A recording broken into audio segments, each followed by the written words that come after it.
Let me do the formal introduction. This is the Goffstown Capital Improvements Program Committee for 2020. I'm Jim Raymond, the chair. Before we introduce ourselves, let me read the required right to know meeting announcement.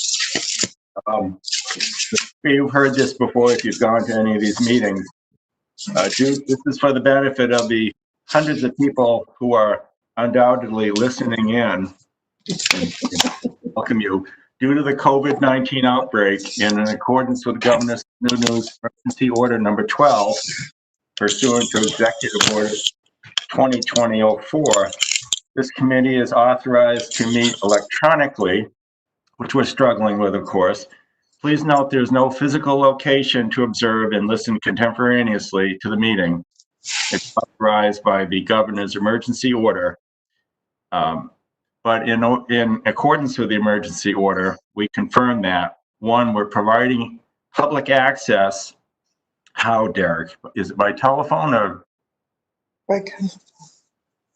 Yeah. I can't hear him now. Sorry. The audio is going out over telephone that people can call into. You'll give that number in a minute, and it's also being streamed on GTV. Okay, so if you want to listen, the number is 603-766-5646. Is that correct, Derek? Yes. And the meeting participation code is 785645. Yes. Let me repeat those. 603-766-5646. Participation code 785645, then followed by the number sign.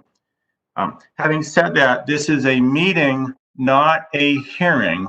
Therefore, we are not taking public comment. The public, of course, may observe, listen, but this is not a hearing where the public makes comments. If you have a problem listening, you call 603-660-5000. Derek, who's manning the phones? I am manning the phone, so that number will come through to me, and I can answer that if somebody's having technical difficulty. For the record, Eric is multitasking. He's presenting for the administration. He's helping us conduct the meeting, and he's acting as phone operator. So when Kelly comes, we should suggest you get a bonus, but that's a different matter. If the public cannot attend cannot access the meeting, we have to adjourn it and reschedule it. All votes taken in these electronic meetings are done by roll call, although I don't anticipate votes because it's mostly informational at this point. And then we're going to take a roll call attendance. Under the Right to Know Act, we're required to state if anybody is in the room with you under RSA 91A. We're going to interpret that not as if somebody, your roommate or your spouse, mine's on the porch, happens to walk through occasionally, but rather has some presence in the room, so they're actually participating, observing, having some influence on the meeting. We'll apply a rule of reason to that rule. Okay, having said that, let's introduce ourselves. We'll start with the committee members, starting with the one with the most experience on the committee, which is the school board representative. Please identify your name and the board you're associated with. Ellen? Ellen Vermakowitz, Goffstown School Board. Thank you. Jeffrey? Jeff O'Brien, Budget Committee Representative. I don't see a picture though. Where is it? Is it off to the, oh, there it is. Okay. So is Gail? Gail Lebrecht, Member at Large and Recording Secretary. She also multitasks. Okay, I'm Jim Raymond. I'm the planning board representative. I'm the appointed chair of the committee by the planning board. Joanne? Joanne? Can you hear me? She has to unmute. Sorry, I was muted. Joanne Duffy, Planning and Economic Development Director. Derek?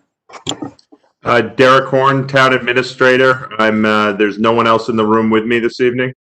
Yeah, okay. Everybody's confirming that. I have to ask you that question. Yes. No one here. No one here. No one here. Eric, who else to the administration is with us? We have tonight the Assistant Town Administrator and Finance Director is here, Danielle Basora. I'm not seeing her. Hello, everyone. If you go to the top of your screen, there's two icons in the upper right corner. There's one, if you hover above it and hit grid view, you'll see everybody's picture. Oh, okay. Now I do. We also have Vice Chair Kelly Boyer from the Select Board. She's here this evening as a member of the committee. Kelly, we missed you. I'm sorry, I didn't have it on the grid, so I didn't see you here. Kelly, why don't you introduce yourself? I'm sorry. Okay. Hi, I'm Kelly Boyer, Select Board Rep to the CIP Committee. Okay. Keep going, Derek, with the introductions. We have Joanne Duffy. Joanne? Yeah. Hi, I'm Joanne Duffy, Planning and Economic Development Director. I know we have members of the library trustees because the library is presenting tonight. We have the library director, Diane. Hi, Diane Hathaway, your library director. I am at the library and I am very much alone. From the library trustees, Amy Huntsman. It's Amy Hunteman. I am the chair of the Library Board of Trustees, and there's no one here in this room with me. Okay. We have, Kathy. Yep, Kathy Coughlin. Kathy Coughlin, I'm chair of the Admin and Finance Committee, and no one else in the room with me. And I believe those are the only two library trustees I see on, unless I'm missing someone. No, that's it. It'll be just the two of them. And then it looks like we have a handful of, we also have, we have the fire chief who will be presenting this evening. Good evening, everyone. Brian Allard, Fire Chief, and there's no one in the room with me. I believe we have a handful of department heads that are watching along, as well as one representative from the school district that are observing the process this evening, but are not presenting tonight. Okay. Welcome. The purpose of the Capital Improvements Committee has been a subject of some evolution in town. And I'm going to give you a quiz. Ellen, you're exempt from this. Jeffrey, is the CIP committee the budget committee? No. No, what about Jeff? I asked him. Are we the budget committee? This is not the budget committee. This is not. No. Oh, the answer is no. Ellen, are we the school committee? No, we are not. Kelly, are we the selectmen? No, are we the select board? I'm sorry, I'm still old. No, we're not. Okay, do we determine what goes on the warrant? No. Anybody? No. No. No. No. Do we determine what the voters vote for? No. What is our purpose then? And I'll give you a hint. What committee are we really an advisory group to? Planning board. Planning board. What's our purpose? Why are we here on this lovely night? Planning board. To do what then? What's our job? To Derek? listen to the, I believe the stated purpose of the CIP is to plan for the community needs that the school district, the town, as well as the water precincts will need, and to fulfill the goals of the master plan.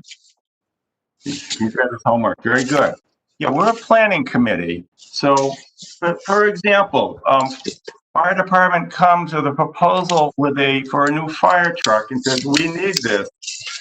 And we agree, yes, that is a need. Is it our job then to say, but we don't think the voters won't vote for it, so we won't put it on our grid? Jeff? No. no, not at all. Jeff? No, that's somebody else's job.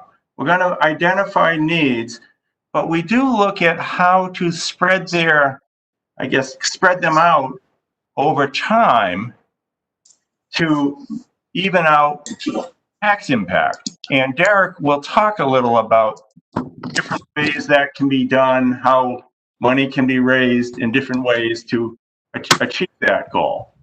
We also, and if you read the handbook, we will prioritize capital needs. Derek, why don't you give us the quick tutorial on the ranking system of the capital?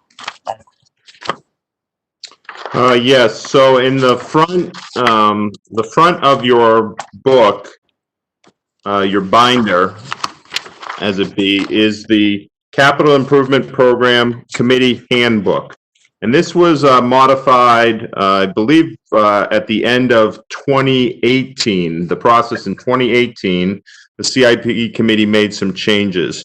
And they created six priorities for projects. Those you will see on the project submission sheets from the department heads as well as the school district.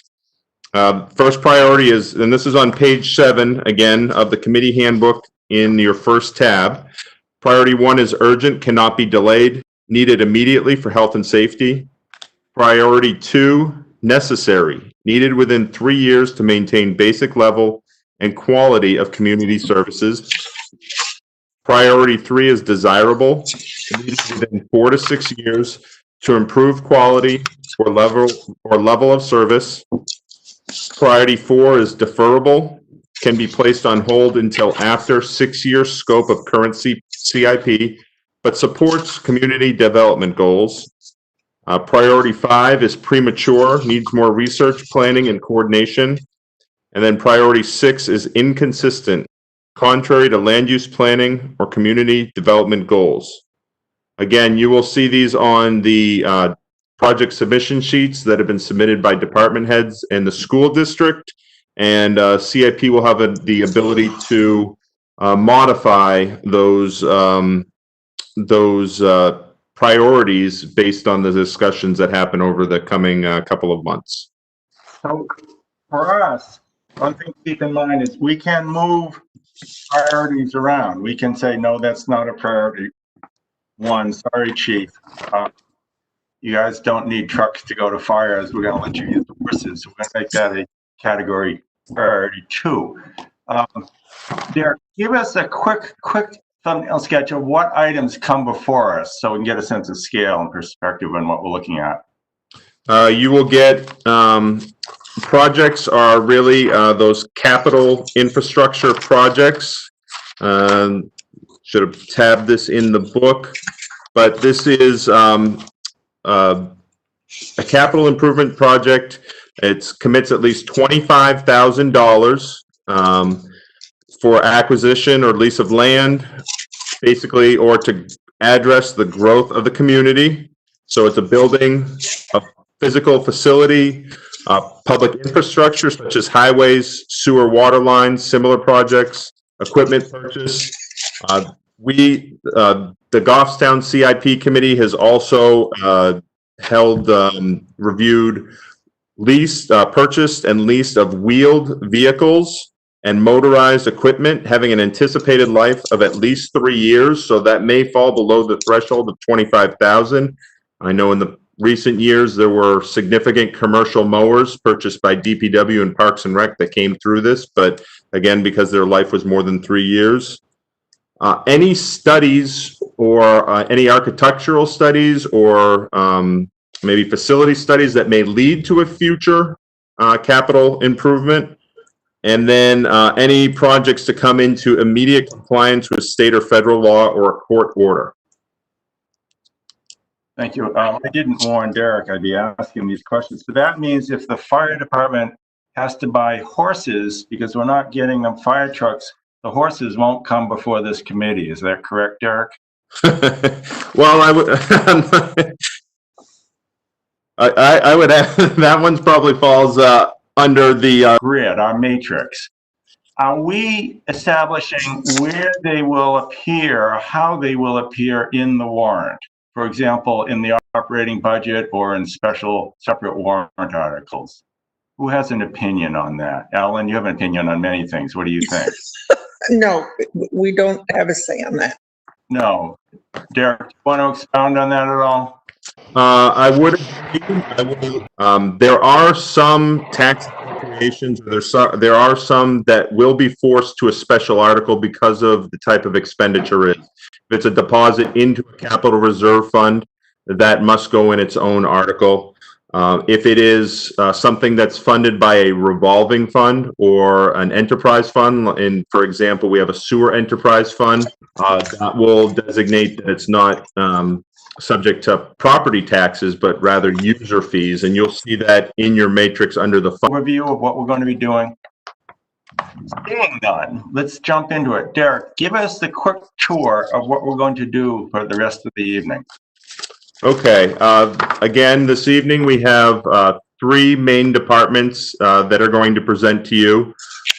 We've kind of coordinated between department heads and based on availability of the volunteers that are so graciously here to help tonight. But the library director and the library trustees will present their CIP first, followed by the fire chief and the fire department, and then I will finish up with town hall and administration. Okay, thank you.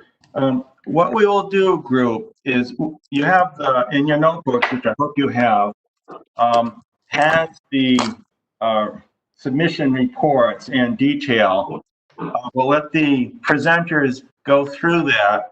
We can ask them questions, but I'll let them kind of lead us through the overview on each item. You'll see it gets a little repetitious on some items, you know, fire truck B, fire truck C, fire truck D might start to sound a lot like fire truck A or not. So I'll leave it up to the presenters how they want to summarize this with the goal of getting through this. This is a discussion meeting, so we can talk with them, ask them questions. It's not a gotcha meeting. And we have the right to call, we can call them back if we have other questions. So this isn't necessarily our last chance. We'll note the library contacted me early in the process to say they may not have final numbers on some items or all items, I'm not sure.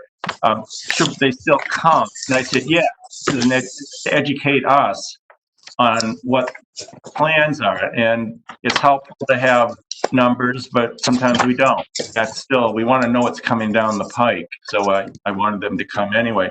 And that applies to the others.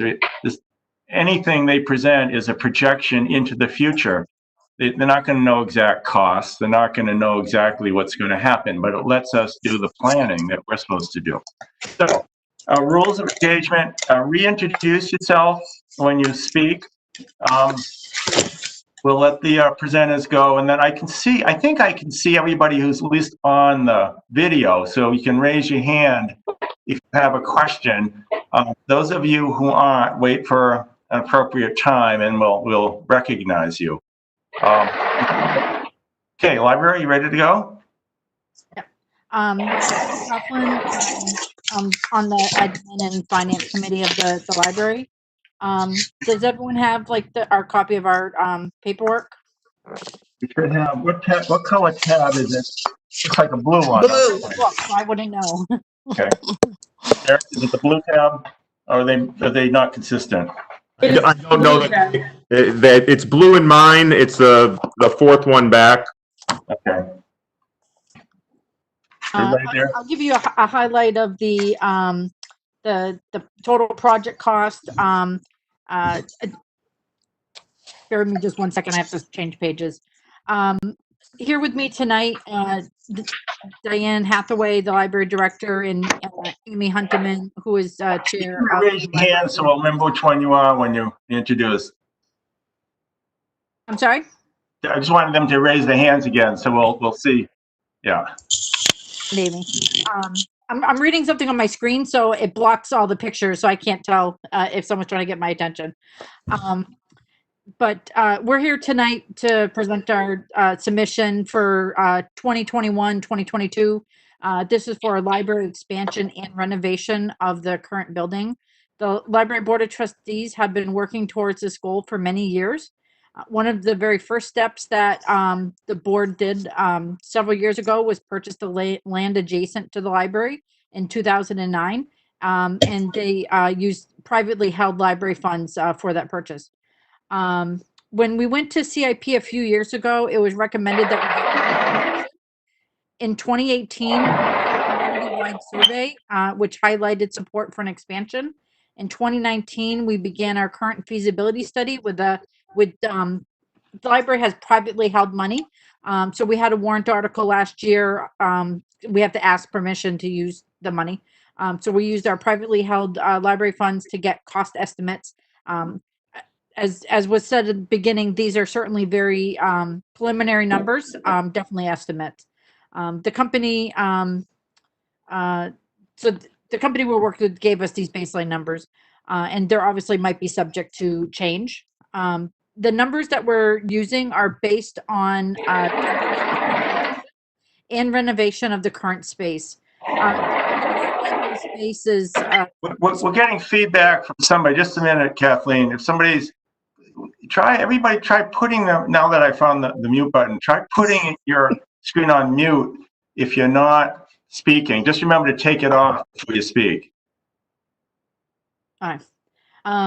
So these numbers are based on a 10,000 square foot addition and renovation of current space.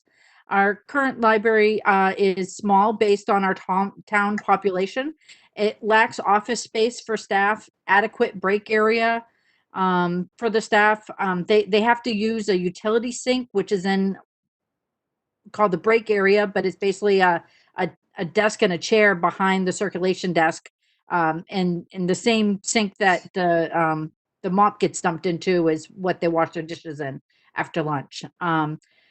One public restroom, which is located in the children's room on the first floor.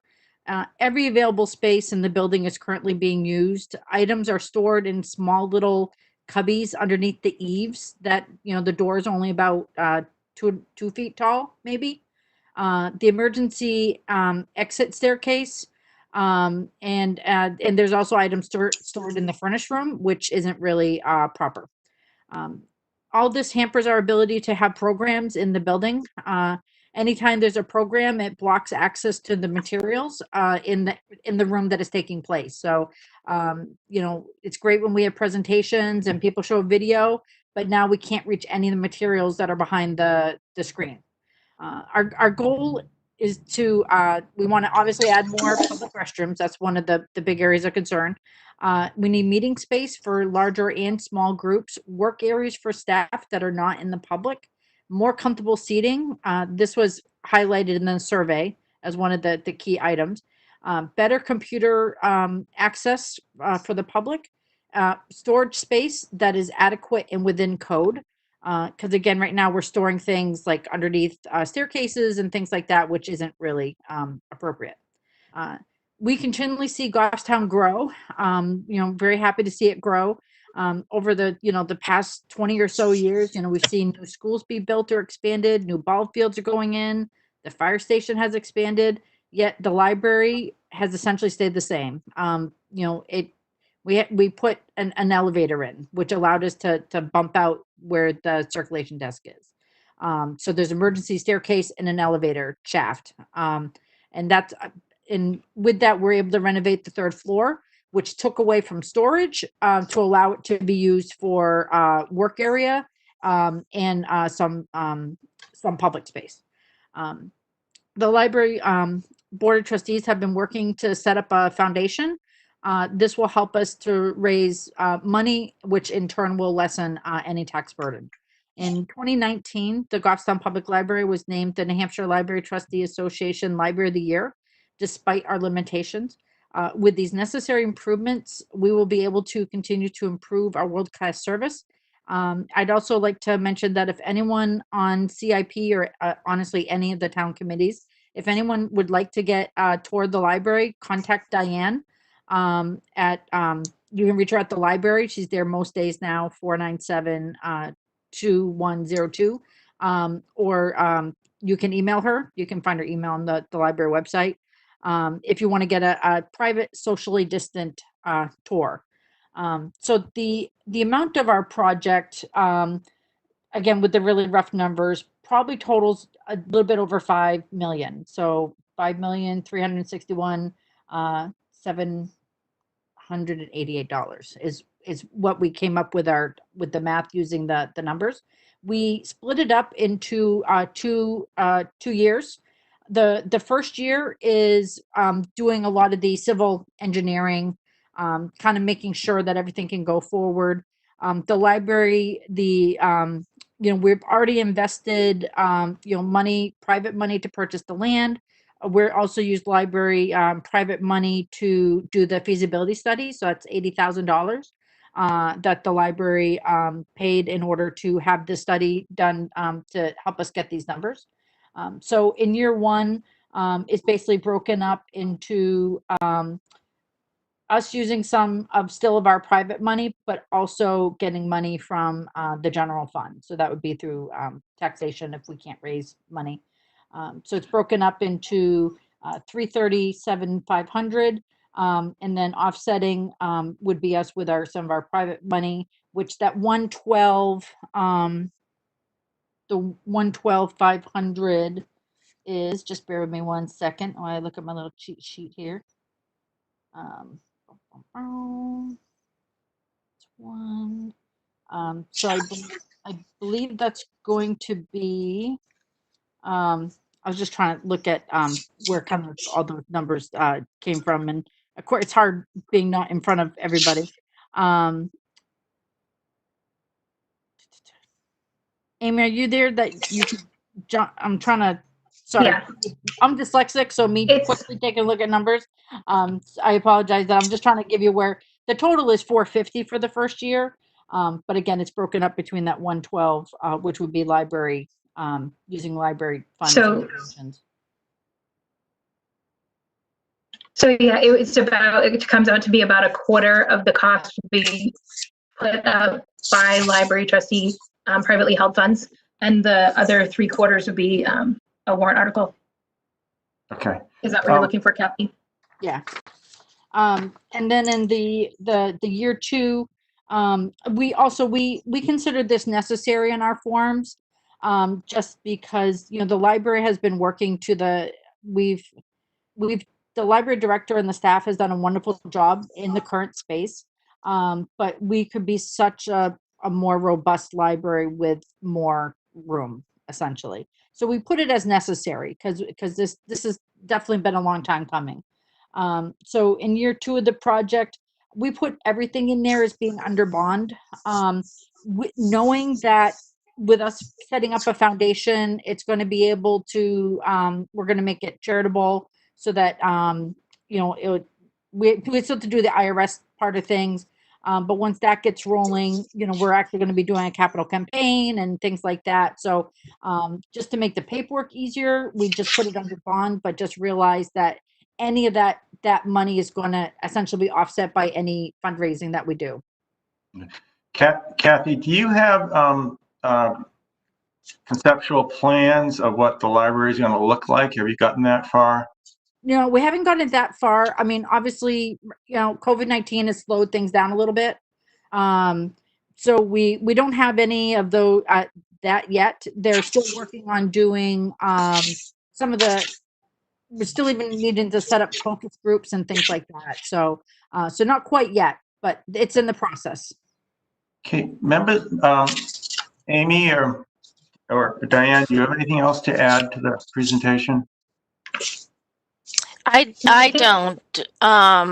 This is my 4th or 5th go around for a building addition, so I'm really excited that we've come this far, and the board is very much committed to that foundation and that capital campaign. So it's pretty exciting from my perspective. So that's all I can tell you is how excited I am. You're looking. Okay, members of the committee, do you have questions? Kelly, do you have any questions for them, the library? Thank you for asking. I also serve as the select board rep to the library, so I am. Yes, I'm very, very well informed on this project, and have been very delighted to be part of watching them kind of have this come to fruition. I will just add that the firm that we're using for the feasibility study has been fantastic. And as we gear up to do phase 2 with them, we'll definitely have more information on the look of the building, and they worked really hard to ask the staff and the public what they need. So it's very exciting to move it forward a little bit more. Okay. A lot of hard work. Ellen, do you have any questions? Yes, Ellen Markowitz, School Board. I'm looking at the second page of the submission form, and at the bottom, there's a cost breakout by the same pages, but there's different numbers for different lines. I'm wondering why they're separate and weren't put together. Is there like 2 different things happening? No, those are the company we're using gave us numbers broken down by land costs, soft costs, construction costs, furniture. And so we did our best to fill in the lines based on architect costs is that like 104, 313. And on the first page, though, it's 365. Correct, because the costs are split up between 2 different years, because there's some initial planning cost. So that's what's in column 1, essentially. Okay, so these 2 pages are one for each year. Correct. Okay, thank you. Yep, because at the top, one of them says the project that the net cost on that one is 450 on the first page, and then the other one is the 4.9. And so then those numbers added up, all add up Thank you. to total. Okay. Gail, do you have any questions? While you're busy taking notes? Okay. Anybody else? Danielle, you? I don't know if you have anything to add. Okay, we've been not picking on you. You will. Okay. No, I don't have any questions at this time. Okay. Anybody else have any questions? Any other town representatives? It's gonna whatever we do on one committee affects others. So, for example, we won't buy the fire chief if we're putting up a library. So I don't want, we're not acting in silos. So if they have questions, I'd like to hear it. But hearing none, Kathy, do you have anything else you need to tell us? No, I mean, again, these numbers are preliminary. I really think that the library is a wonderful organization in town. I think it's something that can help draw families, especially to be in town. It's a wonderful resource. And I think we need to nurture it.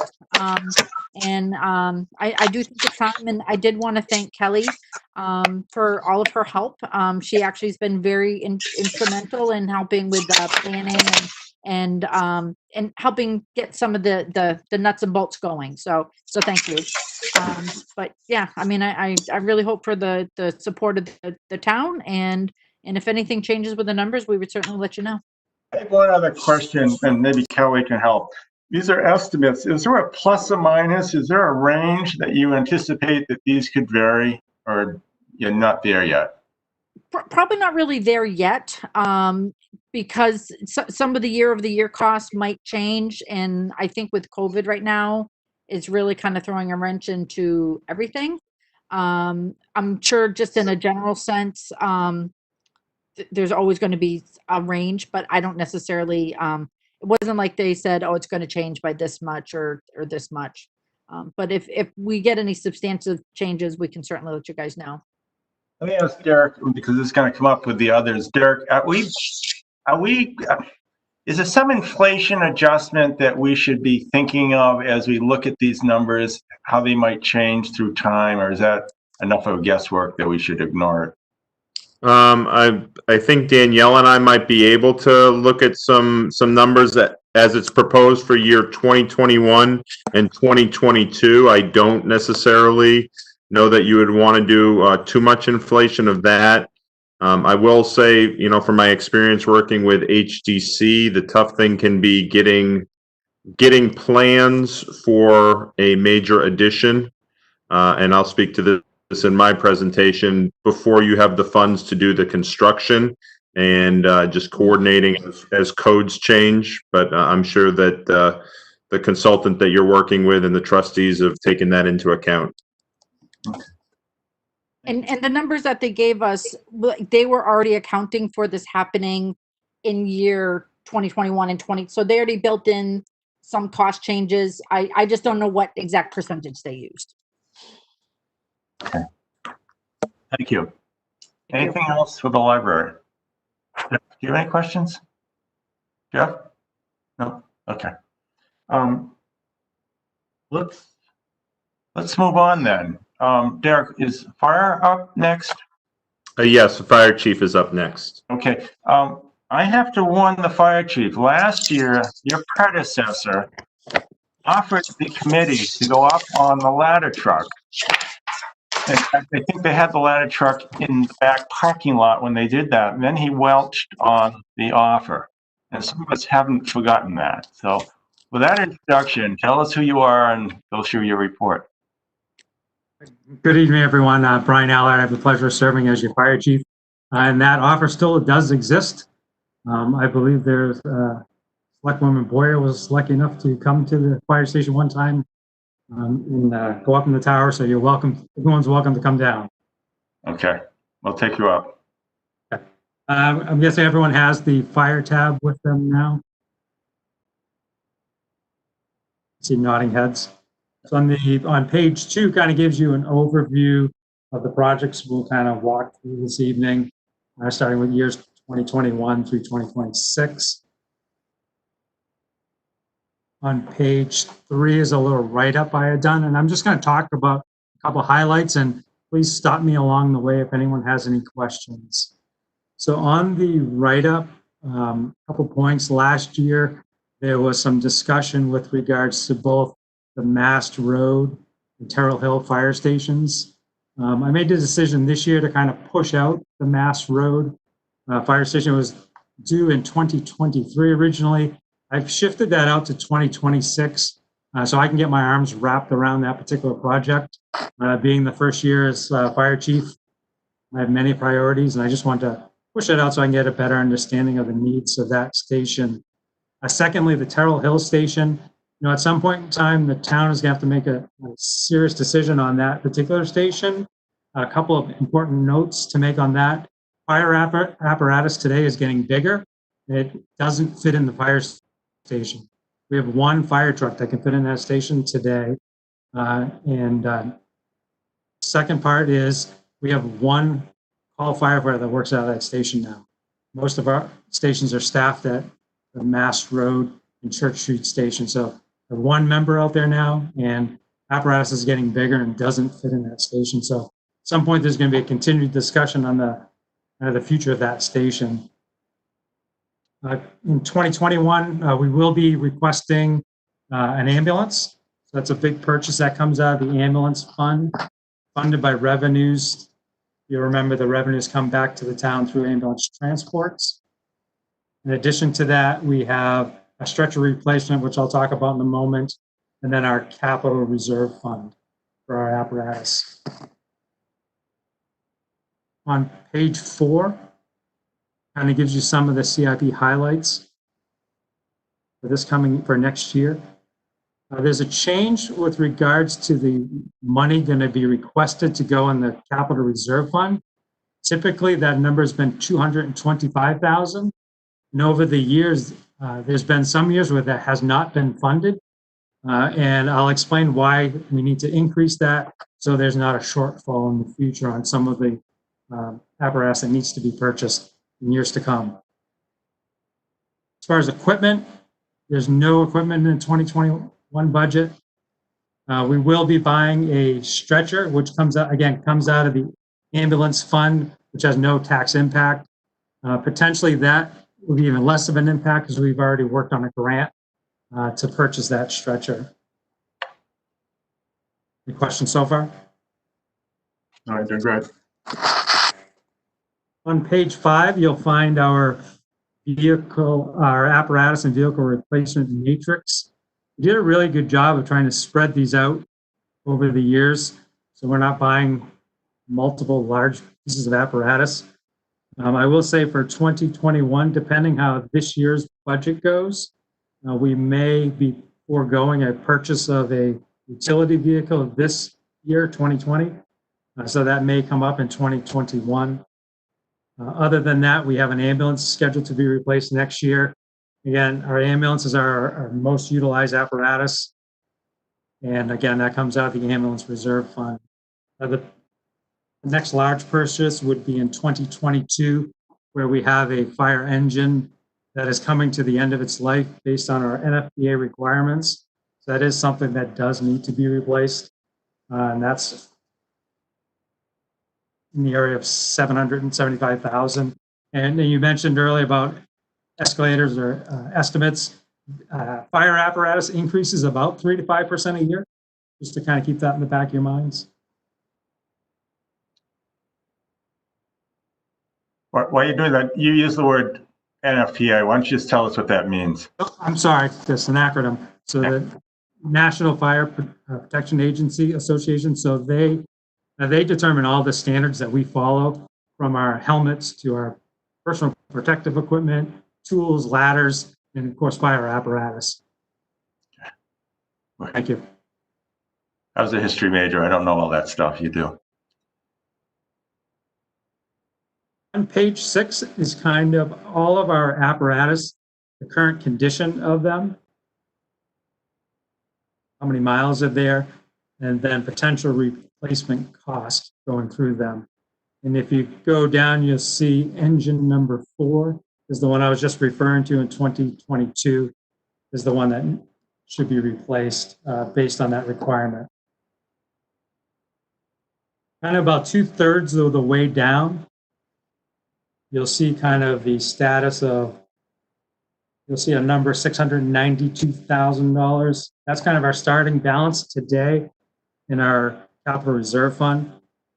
And you can simply see throughout the years, as we make a purchase, that number goes down. As deposits go in, you'll see it go back up. And if you go all the way over to 2026, you'll see there's goes to about 900,000. If we don't continue to fund at that 300,000 mark that I mentioned earlier, when we get to that point to purchase the tower replacement in 2028, will actually be $500,000 short when that time comes around. That's the reason for that particular request to be increased from the 225 to the 300,000. Can everybody see what line Brian's talking about on your grid? It's sort of a condensed one, or not as high as the others. Jeff, you found it? Okay. Sorry, Jeff, go ahead. Okay. On your sheets just below that, the EMS apparatus, you'll see, I think it says, I think there's 2 of them listed as ambulance 1. We just got one in. It's actually ambulance 2 on the first line now. That one has just arrived. Ambulance 1 will be scheduled for next year to be replaced. Any questions on the apparatus? You talked about the ambulance, I forgot the term, fund, it's funded through cost recovery. How much of the purchase price does that actually cover? Whole thing. Oh, okay. Yep. Anybody else have any questions, Brian, thus far? Seeing none, you're on a roll. Keep going. I will. On page 7, again, there's no fire department, no fire equipment needed for the next few years. You will see EMS equipment. I mentioned the stretchers already. The other item on there are cardiac monitors. So just like when you go to the hospital, we put you on a cardiac monitor. 2 of ours are approaching their end of life, so we will be replacing those. And again, that's through the EMS fund. Just below that is the fire stations, which I've mentioned in the very beginning. The Terrell Hill I have on hold right now. And again, the Mass Road I've pushed out to 2026 to get a better understanding on that facility. Just for background on the members, last year, there was a lot of discussion Brian, did you hear any of that? Were you here for any of that? Were you still out of town? I thought you were kind of coming in the middle of it, but there. I was here for that. Okay. And you can summarize it. There's discussion on safety complex, other sort of alternatives for replacing I don't know if you want to give us a quick rundown of what we talked about, just so you know that you're letting us off the hook by pushing it off for a while. There was some discussion last year with the interim chief with regards to a possible safety complex. However, I think at this time in the community, the focus needs to be on a new police department. So I'm certainly trying to, I would love to see that come about. And I believe the police chief during his presentation will be talking to you about that in the land acquisition. So I'm certainly pushing out my plans. I think his building is a priority for the community. And one of the questions that came up last year, and we're not going to ask you your opinion if you don't want to, but should we be looking at a combined safety complex rather than separate police and fire, because that would impact how we do this planning? I don't know if you have an opinion on that you want to share. You can. And I'm still trying to get my arms wrapped around my organization as a whole. Okay, that's a fair response. And I see the town administrator has his hand up. Derek. And I will, because this is all in the public record, the Goffstown Select Board has approached the Hillsborough County commissioners to inquire about land adjacent to the existing police station. Based on that decision to approach them and start that conversation, which we started on March 11th, which unfortunately was right before the COVID, everything kind of threw everything upside down. They approached the county commissioners and presented to them on that. So I think the focus, if I can speak for the board based on that action, their focus right now is on the police station and the needs of the police department at this time. And hopefully we'll get a response from the county commissioners and be able to move forward on that in the coming months and year ahead. Okay, thank you. Last year we did challenge the fire department to come up with something better than the ladder truck ride, and they didn't come back with much either. So we'll see what they can do this year. Brian, what else? Finally, at the end of that, it shows just kind of the overview of the things that we've talked about funding the capital reserve fund. Then it shows each year the fire apparatus cost. And at the very bottom, it shows annually potential cost impact. Okay. And other than that, there's all the worksheets provided for you in the packets.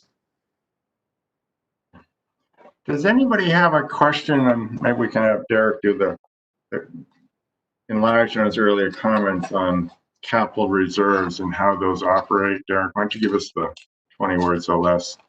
The way I like to think of a capital reserve is it's a savings account where you set money aside maybe on an annual basis. Goffstown has 3 capital reserve funds currently. We have the fire apparatus capital reserve fund, we have the land acquisition capital reserve fund, and then we have the Grassmere Town Hall capital reserve fund for the restoration and addition there. So we really have those 3. I guess, like I said, they're kind of like savings accounts where you know that you have a big purchase that you can smooth that tax impact out, whether it be through an article to appropriate new funds, or what has been done in the last few years is to use unassigned fund balance to go into that. And Derek, as you mentioned earlier, the appropriations for the capital reserve fund are by separate warrant articles, correct? Yes, yes. In the operating budget. Okay. Any other questions? Brian, do you have anything else to add? I don't know if you zipped through that pretty quickly.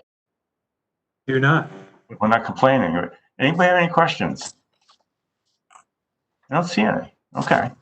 Okay, well, we'll be in contact for the ladder ride, so. Anytime. Okay. Derek, do you, in your town administrator role, do you have anything to add on the fire department presentation, or Danielle? Before you. I do not. No. Okay. Okay. If you wanted, I know the committee usually asks, but right now there's about 600,000 in the capital reserve fund for the fire apparatus. Okay. And is that's why Brian's asking that be bumped up a little to bring it back to a level where you think it should be? Correct, yes.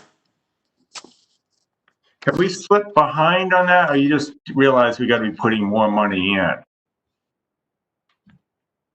I know I'll speak for the chief quickly, but in 2019, there was a decision to reduce from a deposit of 225,000, which was the annual deposit, down to 100,000, and that was proposed to the voters. It did pass, but the chief might be able to talk about continuing that based on the increased cost of apparatus. I guess that's your invitation. Go, Brian. He just took the words out of my mouth. A lot of it is exactly what he said. There was a reduction in that fund, that's 100,000. I know we also took funds for a command vehicle out of there as well. And thirdly, the cost of apparatus continues to rise year after year. One of the questions last year was and you mentioned it, is the relative demand on forces time between emergency calls and fire calls. And I recall you said that the emergency calls seem to be the greater amount. Can you give us any kind of breakdown of figures or calls allocated between them? Yeah, sure. I think you would find nationwide, it's pretty much an 80-20 split. You talk about calls for an ambulance, so EMS or 911 calls. We have an aging population, and that's really a big part of the demand. 20% is the fire-related calls. However, when you need a fire truck, you need a fire truck. Last week, just as an example, we called for a structure fire not far from the Mass Road station, and luckily they were there, trained people, and they were able to extinguish. From dispatch to starting to extinguish the fire was 5 minutes. Wow. So when you need a fire truck, you have to have one. Okay. My hair is gray because I paint it that way. I'm not really one of those older people who need your services. But you know where my house is. Anything else? Any members of the committee have any questions? Great, thank you. Derek, are you next? Yes, sir. I do not have a presentation to follow along with because I'm more of a spreadsheet person, but you will have at the second tab, you have all of the presentation materials or the submission sheets, but I'll be reading off the matrix this evening. The first item is from the Historic District Commission. This is a deposit into the Grassmere Town Hall Capital Reserve Fund. Yeah, just let everybody find the matrix. You see, everybody, it's in the back of the book. It's under a separate tab that says matrix. And it's on paper. And Derek, why don't you explain take off your presenter hat, just explain the play between the individual sheets and the matrix. So yes. So for the committee's information, I'm working off of page 5 of 10, and I'm starting at line 200. So on the left-hand side, you'll see the numbers in column A, and right next to that, you see the admin projects, which include HTC, conservation, EDC, those items. Yeah, everything that's on the matrix also reflected in the individual sheets? Yes, every department and the school district and the sewer commission will submit a separate submission sheet for each project, or they may, the only time they're lumped together are for vehicle matrix for some of the bigger departments. but that will explain in more detail how it dovetails in with the master plan and meets the goals of the master plan. Okay, but you're a spreadsheet guy, so you're working off the matrix rather than the individual sheets. Yeah, if that's all right with the committee. Okay. Somebody else, Rob. Ellen. Eric, what page did you say of the matrix you were on? So this is the matrix that in the bottom right-hand corner says printed June 3rd. I'm on page 5 of 10. Okay. On line 200. Thank you. Good. Everybody found it? Yeah.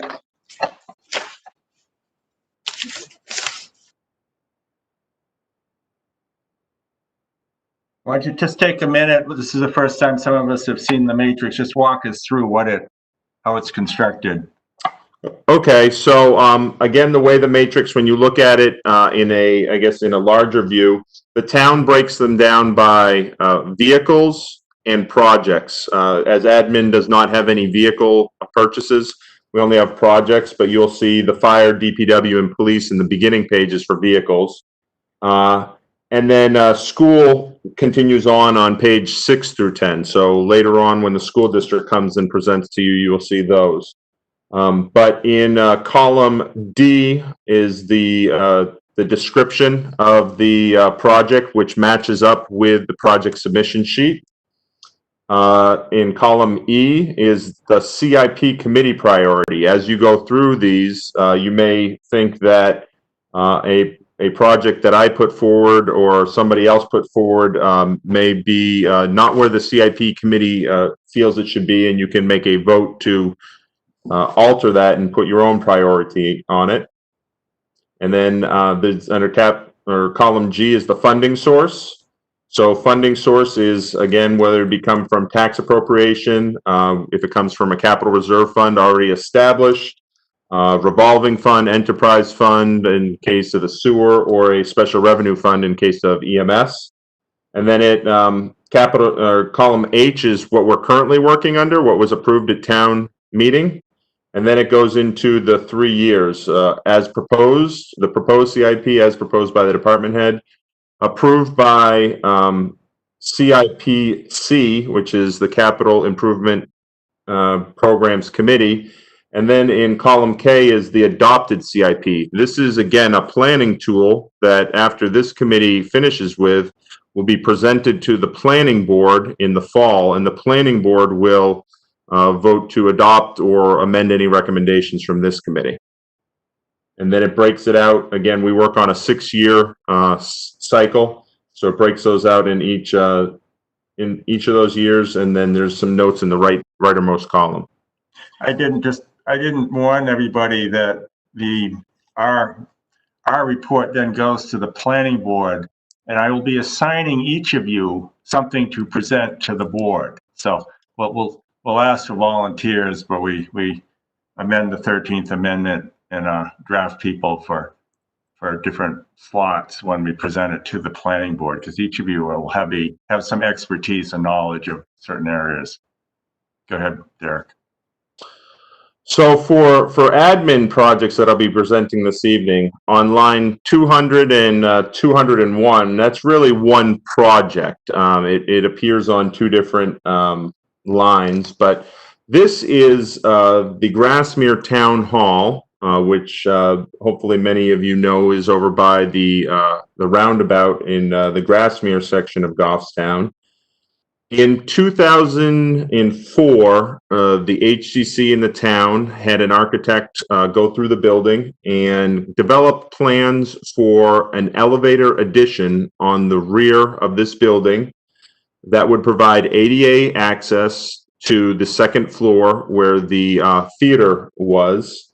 And they also did plans to fully restore this building to its former glory for use as a theater or a performance hall, a lecture hall, or potentially also it could be used for weddings and other events such as that.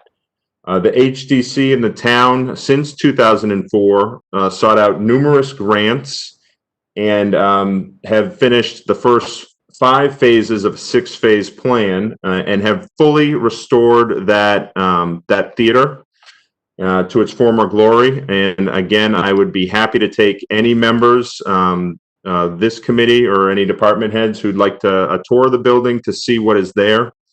The septic system on site has been fully engineered and installed. The foundation was fully restored, roof fully restored, the slate roof was fully restored. It has been painted, and all the windows have been restored. So it's really at a great point where it can be used by the public. The only limiting factor is there is no ADA access to the second floor. So in 2018, the HDC went back to the architect from 2004 and asked them to walk through the building again and look at what would need to be done. So they updated plans based on current codes and provided an estimate of a construction cost estimate of between $400,000 and $500,000 to construct that ADA addition with the elevator on the rear of the building. In 2019 and 2020, this was proposed to deposit $100,000 into the Capital Reserve Fund. And 2021 is the third planned year for the deposit of $100,000 into that fund, which will bring the balance of the Grassmere Town Hall Capital Reserve Fund. It's currently at approximately $272,000. This would bring it to $372,000, with the remainder to be made up by donations and grants for, again, to build that ADA addition on the rear of the building. And that's what you see on line 201 in year 2022. That's the actual construction of the addition. And I don't know if Jim is still with us.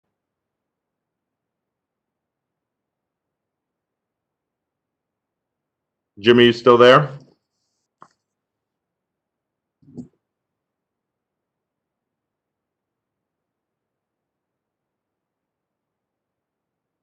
I'll say by his silence, he may have some bandwidth issues. Is everyone else hearing me okay? I'm hearing you.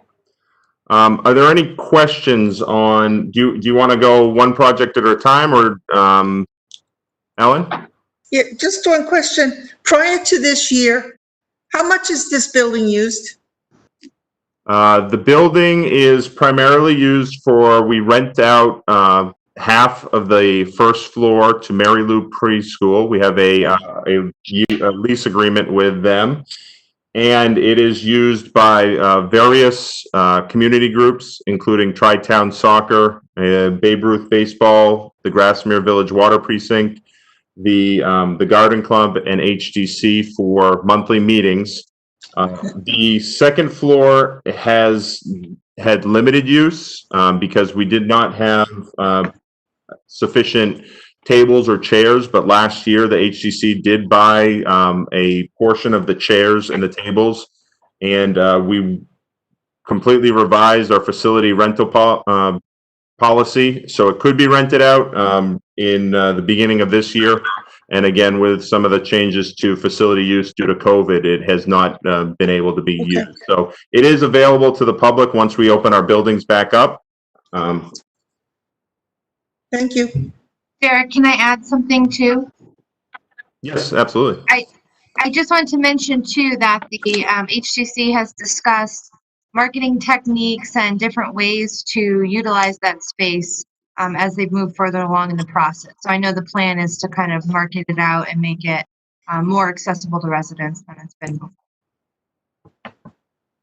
Derek, by the way, this is Jim. I seem to have lost my internet connection. I didn't go off to the have a beer, and I'm trying to get it back on my my hotspot. So keep going, and I'll just do it by telephone for a minute. Okay, great. I just finished up with the Grassmere Town Hall Capital Reserve Fund the last deposit of 3 years, and then also the explaining the ADA elevator addition. The next item, I guess I will go work my way down, even though this is not in next year's planned appropriation, but this is the town hall parking lot repair, reclamation and granite curb repointing. This one has been shifted around in various years. At one point, we're trying to match up with DPW and their construction on Church Street, and I know they've had a change of plans. So we are going to go on our own on this one, but I have moved it back out to 2022. This is to do some repairs on the sidewalk and then also some needed parking lot repairs with that. Let's see, on lines 203 and 204, those are appropriations that were approved for this year.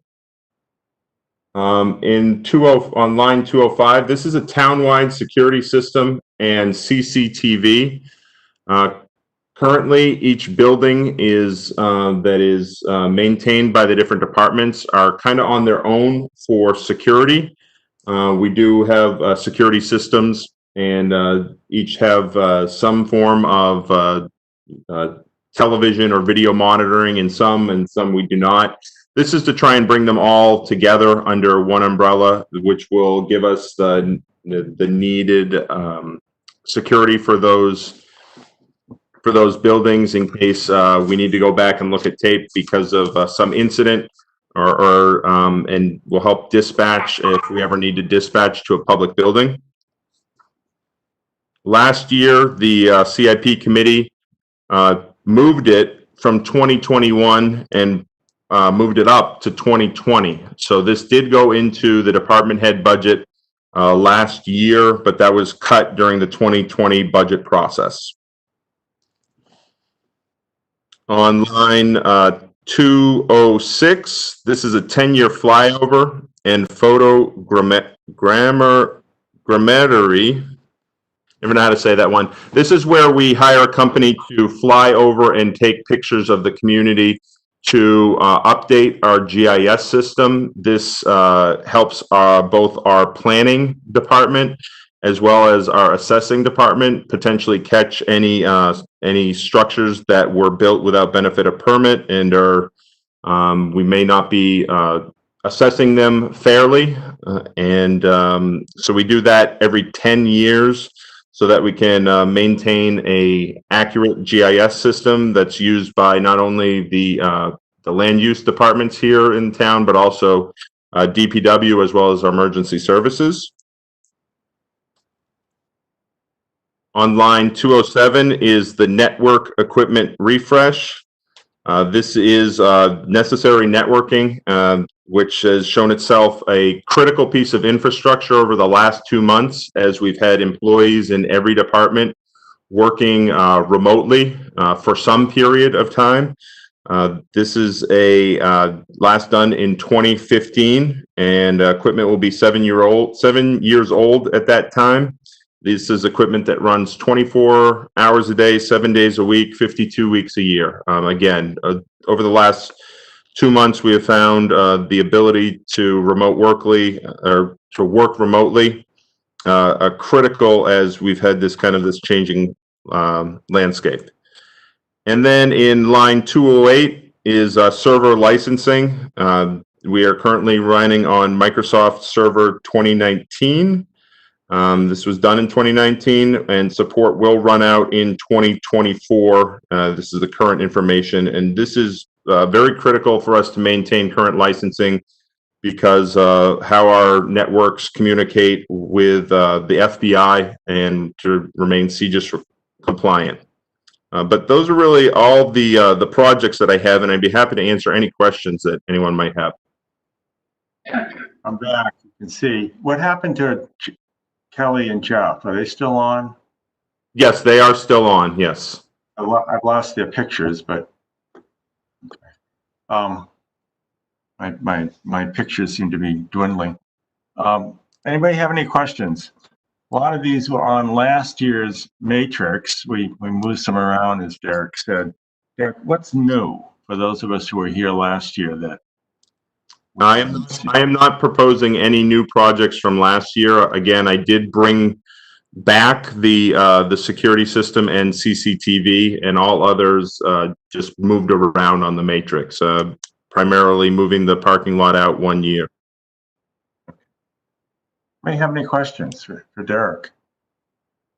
I can't see if Jeff or Kelly raise your hands. I can't see you for some reason, so speak up. I'm going to assume you haven't. Gail, you have I'm any here. questions?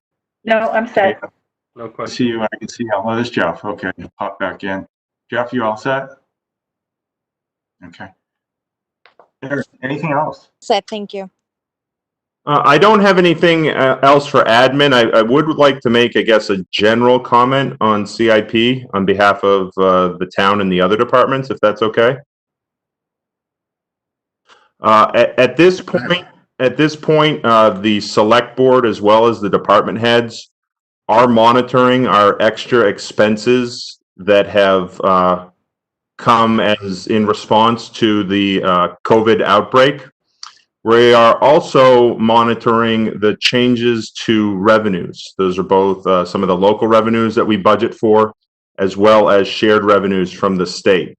So at this point, most departments have delayed major vehicle purchases that normally are done in the weeks after town meeting. We have delayed those purchases. There will be some departments that are pulling together bid specs. They may go out to bid, but ultimately some of those purchases may get delayed by the select board this year, which would affect this committee because you could go through the whole summer knowing that we had appropriations approved at town meeting, but as we get into the fall and understand our shared revenues and our over expenditures, there may have to be some adjustments that get made. Okay. No, we understand that. I hate to admit that the school moderator and not a fan of SB2 and the Official Ballot Act, but we kind of squeaked in by the seat of our pants getting the town vote in. And some of the towns my firm represents who have traditional town meetings scheduled for the next following Saturday canceled them, because remember, that was the week where the poop hit the fan, and they're still waiting. They still haven't had their town meetings to do the appropriations. So good job on Derek getting us through that by a few days early. Okay, anything else, Derek, on administrative? No, I don't have anything else. Okay. Danielle? You all set? Okay. Thank you. For committee, do you have any other questions? I'm not seeing any. And I can't see Kelly for some reason, but she's not shy to speak up. Derek, is there anything else that we're going to be presented to us tonight? No, there are no other departments that are presenting this evening. Okay. Question for the committee. Is this format working? We're doing it remotely. I'm going to continue to do that. You know, it's different than what some people are used to. I won't tell you what I'm wearing below the waist, but maybe I'm not as dressed up, which is an advantage. And we'll continue to do it this way. I think I was the only one that had technical problems, and we overcame them. So I think we're okay. So Derek, why don't you give us a preview of next time, which is 2 weeks from now? Yes, the CIP committee dovetails in with planning board. So your next meeting is on Thursday, June 18th. This information is in the first tab of your binder. It's, I guess, the third page or fourth page back. And you will have a presentation by Parks and Rec committee, or Parks and Rec department, and the police department. Okay. Brian, you're not obligated to warn the police department of what they may be asking them for. Okay, anything else by committee? Ellen? There's GTV and Planning and Economic Development tonight? Did I miss something?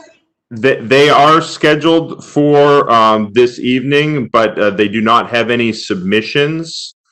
They generally submit at the same time as admin. You will see again in your matrix that GTV did budget as part in their revolving fund in 2020. And the only other item that planning board traditionally has is their master plan, and the planning board is in the middle of updating their master plan as we speak. And they also do the EDC group? Yes, and Joanne, I believe the EDC does not have any capital projects to submit at this time. That's correct. So do we anticipate seeing them on the agenda at a subsequent meeting? No, we do not anticipate seeing them this year. I would say in future years, there's always that potential, but nothing this year. Thank you. Okay, what we'll do, committee, is you've heard the presentations. I'm sure you'll look at your notes nightly for the next 2 weeks. If you have questions, bring them back. We can have anybody come back in by this is an easy format to zip in and out of if they need to answer any, but I think they're pretty good presentations. Okay, anything else to come before the meeting tonight? Seeing none, Kelly, motion to adjourn? Second. Yes, Kelly? Made that motion? That was a motion to adjourn. Ellen Okay. seconds. Jeff, you seconded? Oh, Ellen, okay. All those in favor say aye.